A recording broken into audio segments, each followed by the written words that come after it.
Islam. As for Islam, linguistically, it is inqiyad, submission or yielding. Religiously, it is a specific submission.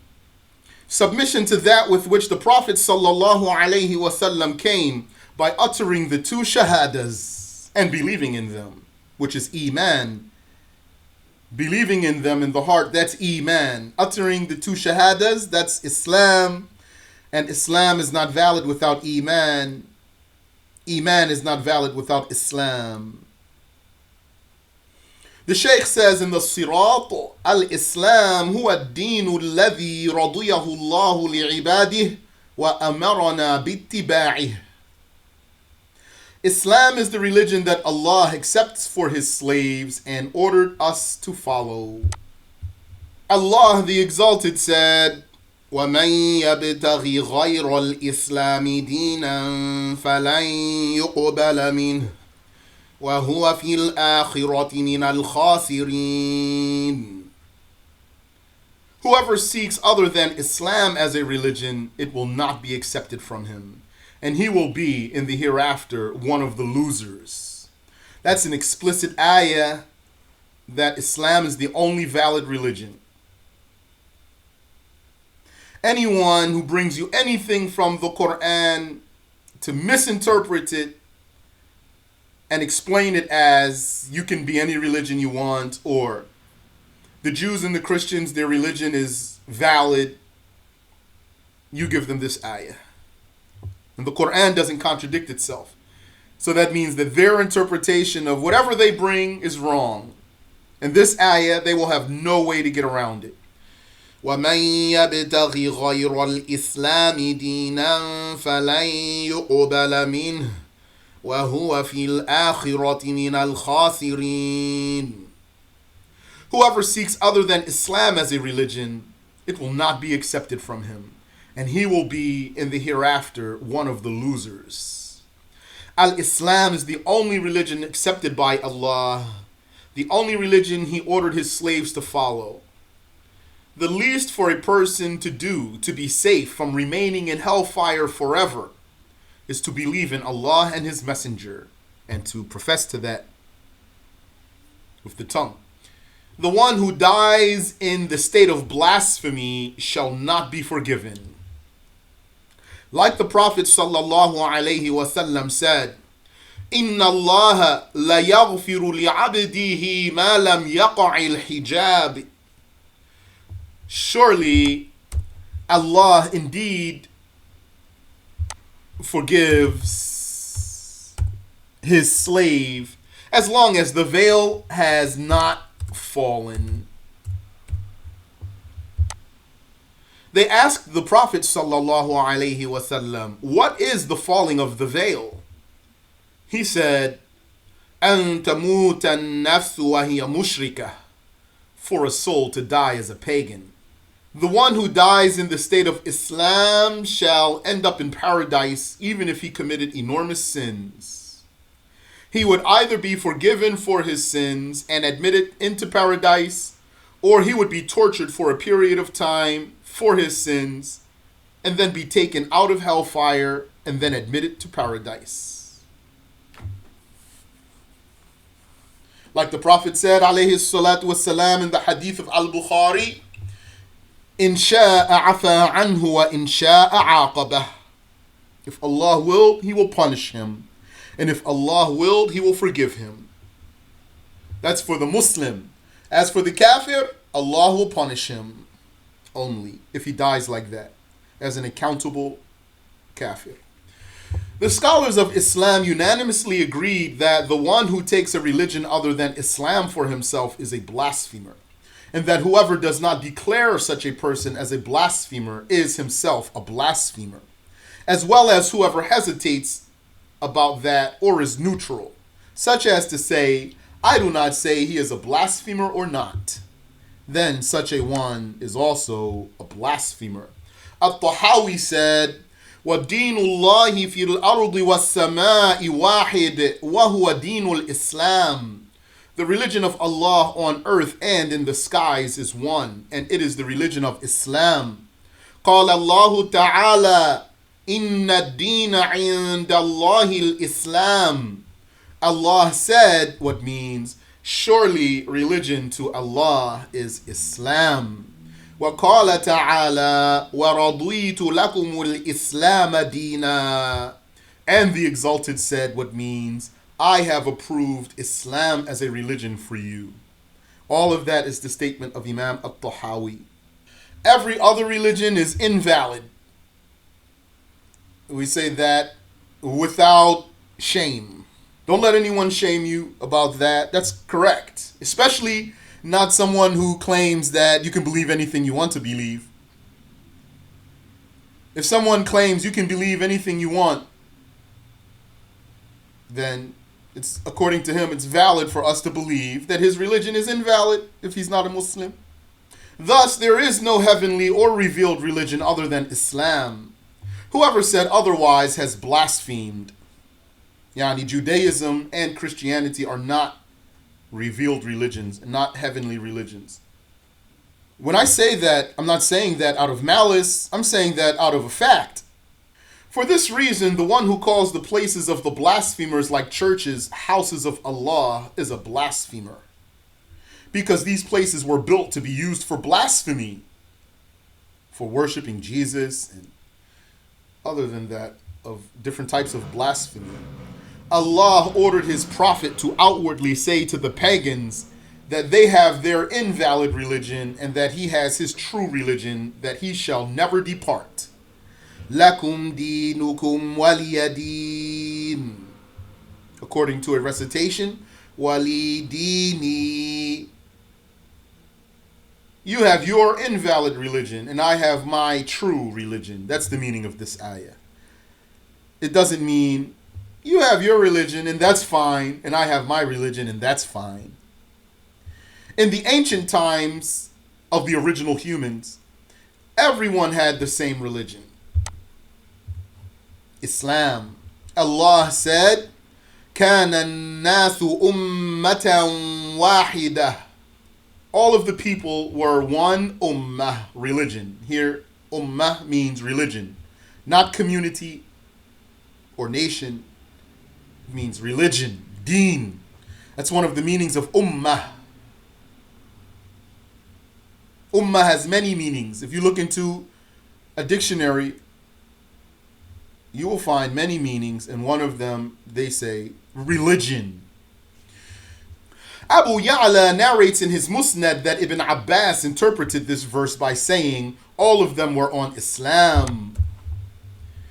In this verse is proof that the first humans were Muslims. The first blasphemy among humans was after the death of Prophet Idris. Nuh sallallahu alayhi wasallam was the first prophet sent to blasphemers, not the first prophet absolutely. Adam was the first prophet absolutely. When the people say to Noah on Judgment Day, Anta awwalur rusul, it means you are the first of the messengers sent to kuffar, not the first of the messengers absolutely. Or it means you are the first of the messengers sent after the people spread throughout the earth, not while the people were still in a very limited portion of the earth because they were just in their beginning stages. That's because there are two types of firsts, brothers and sisters. Two types of firsts. There is an absolute first and a relative first. Like, if you say, who was the first person in this house? What do you mean? You mean absolutely the first person since the house was built? Or do you mean today? Or do you mean relative to some incident that happened, so you're trying to figure out who was the first one there? So that's a relative first. So the firstness of Prophet Nuh being a messenger is a relative one, not an absolute one. The millennium, that means 1,000 years. The millennium between them, between Idris and Noah, Enoch and Noah, is called the first era of ignorance, al-Jahiliyatul Ula, as mentioned in Surah Al-Ahzab. Therefore, whoever truly followed Moses, sallallahu alayhi wasallam, was a Muslim. Even if they were called the Yahud, those Yahud were Muslims, not the ones today. And whoever truly followed Jesus, sallallahu alayhi wasallam, was a Muslim, even if they were called the Nasara. Those Nasara were Muslims, not the Nasara today. Allah said about the Jews and the Christians, وَمَا أُمِرُوا إِلَّا لِيَعْبُدُوا اللَّهَ مُخْلِصِينَ لَهُ الدِّينَ حُنَفَاءَ وَيُقِيمُوا الصَّلَاةَ وَيُؤْتُوا الزَّكَاةَ وَذَلِكَ دِينُ الْقَيِّمَةِ.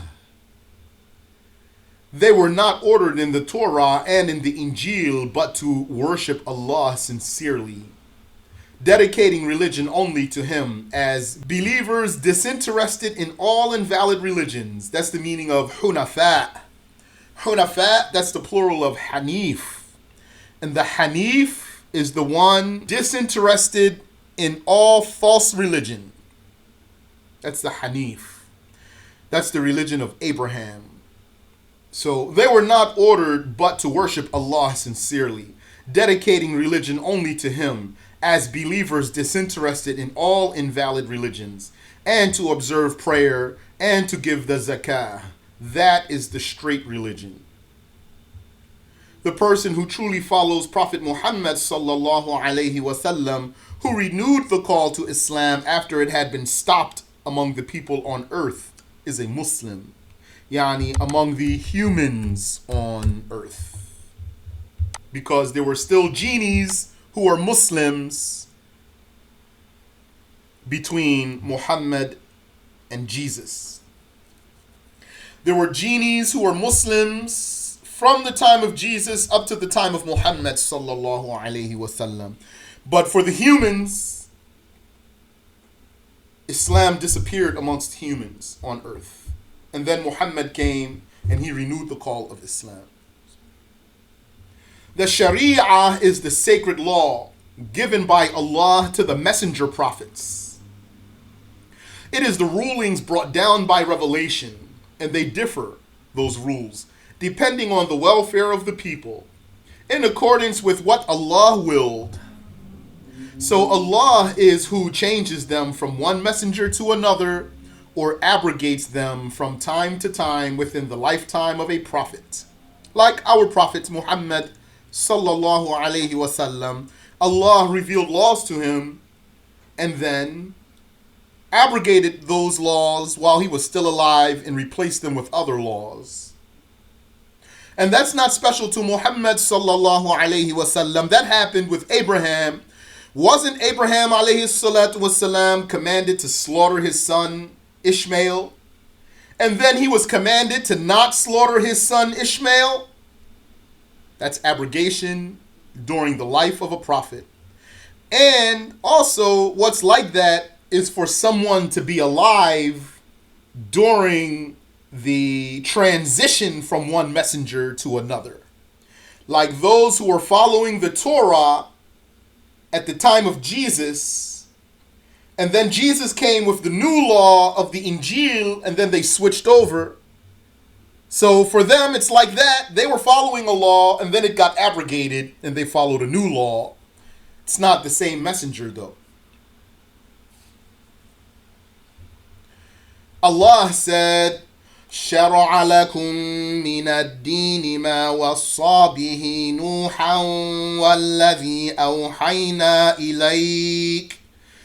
والذي أوحينا إليك وما وصينا به إبراهيم وموسى وعيسى أن أقيموا الدين ولا تتفرقوا فيه.